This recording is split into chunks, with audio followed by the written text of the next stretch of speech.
et immuable. Ce roi ne dépend pas de la force militaire ou de la diplomatie humaine, mais est le souverain de tout ce qui existe. Les nations peuvent se soulever, les peuples peuvent planifier leur révolution, mais ils n'ont aucun pouvoir contre celui qui détient tout le contrôle sur l'univers. Dieu, avec son immense sagesse, proclame, dans sa vérité, que ceux qui s'opposent à sa volonté n'auront qu'une seule certitude, la défaite.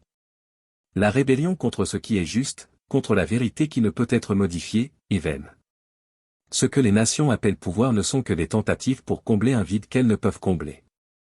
Alors que les nations se préparent à leur bataille, Dieu, sur son trône, se moque de leurs prétentions, sachant que la véritable autorité ne réside pas dans les mains d'hommes imparfaits, mais dans ceux qui se soumettent à sa volonté.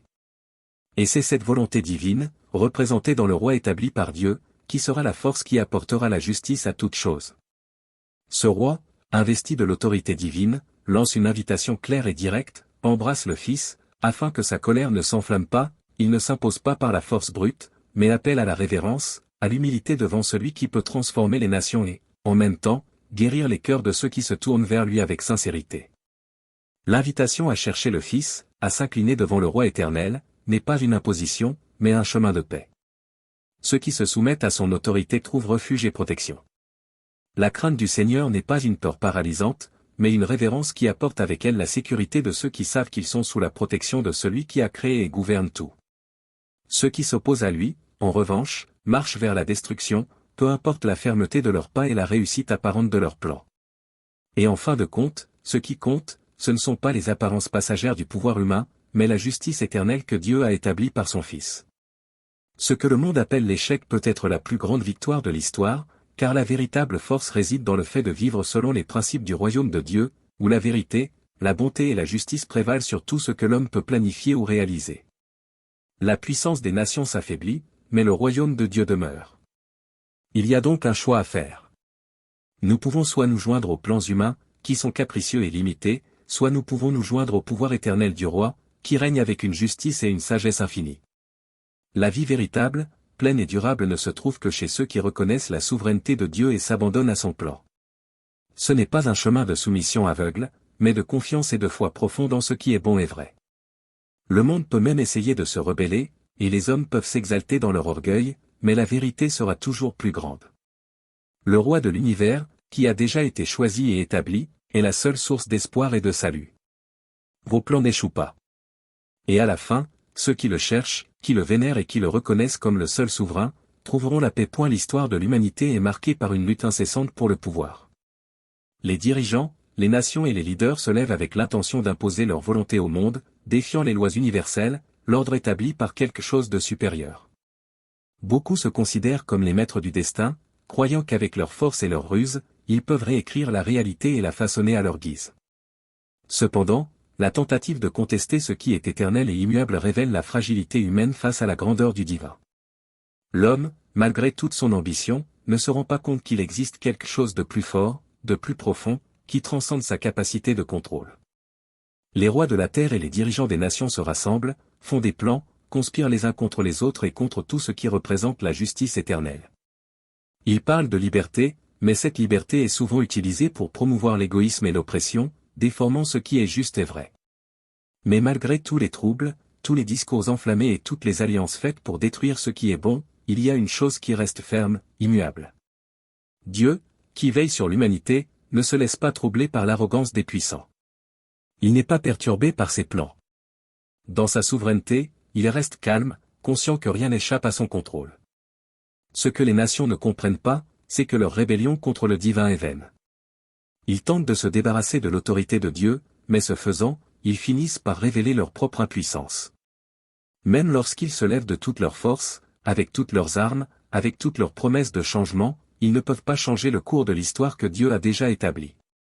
Leurs efforts sont comme des châteaux de sable qui, aussi imposants qu'ils puissent paraître, s'effondrent inévitablement face aux forces qui gouvernent véritablement l'univers. Tandis que les hommes cherchent la domination, Dieu, qui est éternel, veille avec une patience que l'homme ne peut comprendre. Il rit de la tentative vaine de s'opposer à sa souveraineté, car il sait que tout ce qui s'élève contre sa volonté finira par avoir sa fin. Les puissances du monde peuvent sembler victorieuses pendant un bref instant, mais elles sont comme des fleurs qui, à l'aube, disparaissent avec la chaleur du soleil. Le pouvoir humain est temporaire, mais le royaume de Dieu est éternel. Il reste ferme, immuable, tandis que les ambitions des hommes se dissipent dans le vent. Dieu ne se laisse pas emporter par les manœuvres arrogantes de ceux qui tentent de s'élever contre lui. Il est le roi souverain, et son Fils, choisi par lui depuis la fondation du monde, occupe déjà le trône. Ce n'est pas par intérêt humain qu'il a été établi roi, mais par un décret divin, une volonté qui ne peut être contestée. Ce roi, investi de l'autorité divine, règne non pas avec. Le monde, dans sa lutte incessante pour la suprématie, perd souvent de vue la vérité qui régit toute chose. Les êtres humains, dans leur quête de pouvoir et de contrôle, se sentent souvent invincibles, comme s'ils pouvaient défier les forces qui gouvernent l'univers. Les rois de la terre, les dirigeants, les puissances, se lèvent fièrement, avec des promesses d'un nouvel avenir, d'un nouveau système, convaincus qu'ils tiennent le destin de tous les êtres entre leurs mains. Mais cette tentative de se placer au-dessus de l'ordre divin est, en fait, un cri désespéré de quelqu'un qui ne comprend pas la véritable nature du pouvoir et de l'autorité. Et c'est précisément cette tentative de subvertir l'ordre établi que le psaume 2 décrit clairement. Les nations se rebellent, les peuples conspirent et les dirigeants s'unissent dans un effort collectif pour renverser ce qui est éternel et immuable. Ils croient qu'ils peuvent se débarrasser de l'autorité de Dieu, comme s'ils étaient à la hauteur de ses décrets, comme s'ils pouvaient effacer la vérité qu'il a établie. C'est la pulsion de l'humanité, le désir d'autonomie absolue, la fausse croyance selon laquelle le contrôle de son propre destin est le plus grand bien. Mais l'arrogance des hommes ne passe pas inaperçue. Alors qu'ils complotent en secret, avec leurs stratégies et leurs accords politiques, Dieu regarde avec une sérénité qui les interpelle. Le Seigneur, dans son infinie sagesse et sa puissance, ne se laisse pas ébranler par les manœuvres humaines. Il ne se laisse pas troubler par les cris de révolte, ni par les tentatives de renverser ce qui lui revient de droit. La réponse de Dieu au trouble des nations n'est pas la colère ou la vengeance aveugle, mais une profonde compréhension que les forces que les hommes utilisent pour s'opposer au divin sont vaines. Le Seigneur, dans sa souveraineté, se sent profondément en sécurité, car il sait que, peu importe les efforts des hommes, son pouvoir est limité et son règne est imbattable. Plutôt que de céder au chaos, Dieu se réjouit de son autorité inébranlable. Il ne se laisse pas intimider par les armées de chefs et de dirigeants qui tentent de se soulever contre lui. Il observe simplement avec un regard de sagesse qui transcende la compréhension humaine. Il sait que rien n'échappe à son contrôle et que, malgré la force apparente des puissants sur terre, son plan s'accomplira de toute façon. Le véritable pouvoir ne réside pas dans les armées, ni dans les paroles grandioses des dirigeants. Le véritable pouvoir appartient à Dieu, qui établit et détrône les rois avec la facilité de quelqu'un qui commande une armée invisible. Il n'a pas besoin de force brute, car son autorité est absolue et sa volonté prévaudra. Au milieu de ce scénario de conflit apparent et de rébellion, une certitude se révèle, le roi de l'univers a déjà été établi. Non pas par des traités humains ou par des jeux politiques, mais par un décret éternel, qui ne peut être modifié. Ce roi, investi de l'autorité divine, est celui qui règne sur toute chose. Sa royauté n'est pas liée au pouvoir militaire ou à la diplomatie humaine. Cela vient de la souveraineté absolue de Dieu, qui a fait de son Fils le souverain de toutes les nations, le Seigneur de toute la création.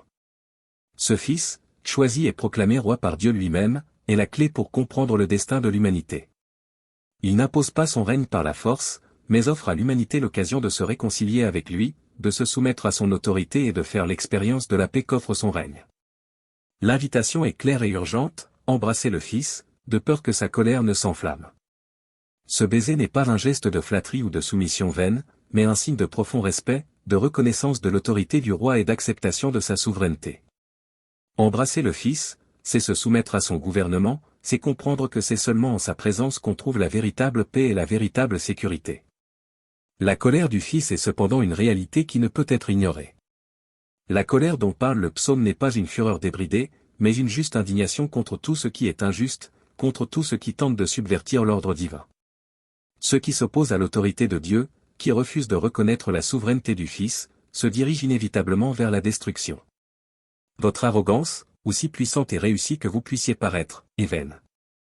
Le pouvoir humain, aussi grand soit-il, est éphémère et limité. Face à la puissance du roi éternel, elle se dissout comme le vent qui emporte la paille. En revanche, ceux qui se soumettent à l'autorité du Fils trouvent refuge. La véritable paix, la véritable liberté, ne vient pas de la révolte ou de la rébellion, mais de la soumission au roi qui règne avec justice et miséricorde. La crainte du Seigneur n'est pas une peur paralysante, mais une profonde révérence pour celui qui est digne de tout respect. Ceux qui le craignent, qui l'honorent, vivent sous sa protection et sa bénédiction. Ils ne vivent pas dans la peur de la violence ou du chaos, car ils savent qu'ils sont en sécurité sous l'autorité du roi éternel. Alors que les nations continuent de se battre, de poursuivre leurs propres intérêts, de rechercher leur propre pouvoir, le royaume de Dieu reste ferme et inébranlable.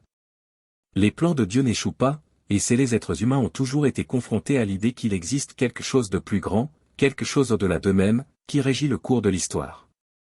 La lutte pour l'autonomie, pour la liberté individuelle, pour la souveraineté des nations, est le reflet de cette impulsion à vouloir contrôler ce qui, par nature, est incontrôlable.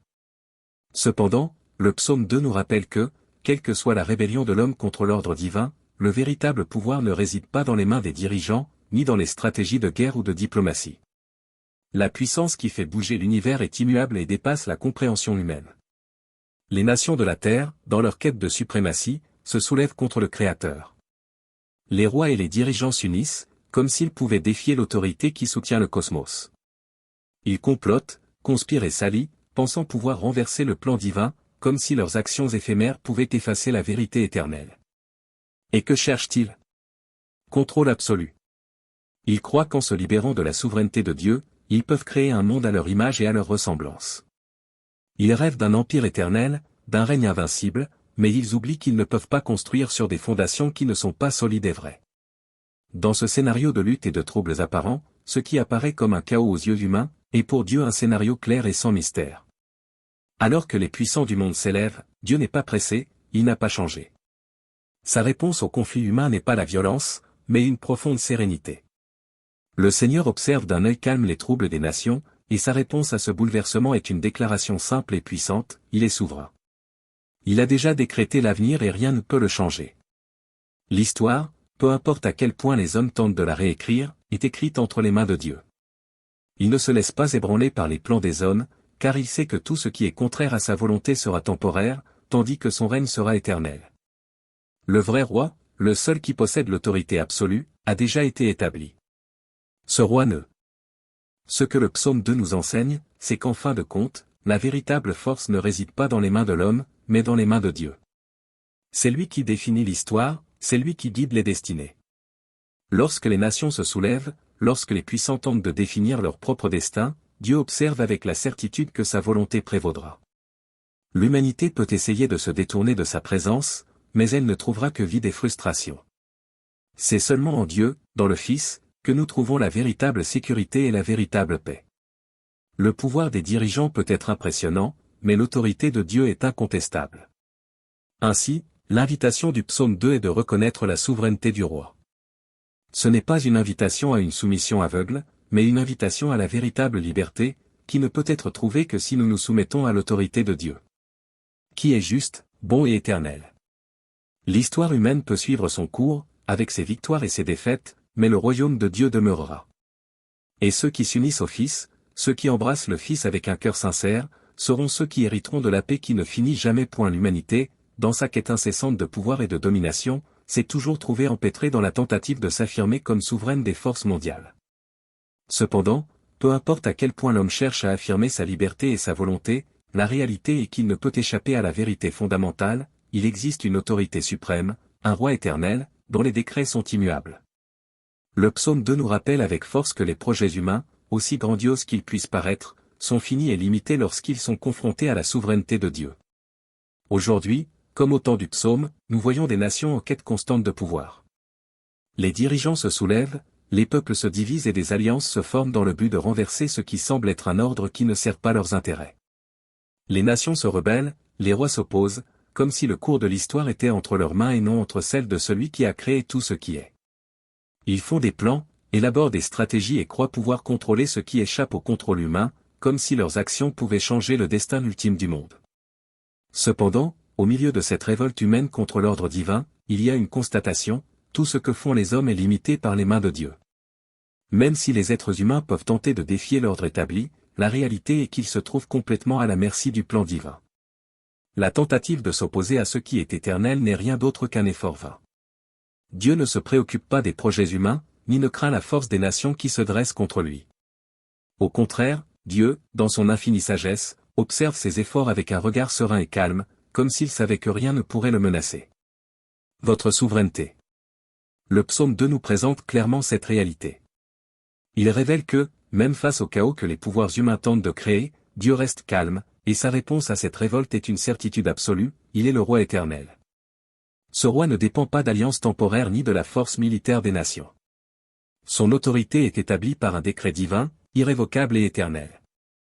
Le Fils, que Dieu a établi roi, règne sur tous et sur toutes choses, non par mérite humain, mais par l'autorité de celui qui a tout pouvoir sur le ciel et sur la terre.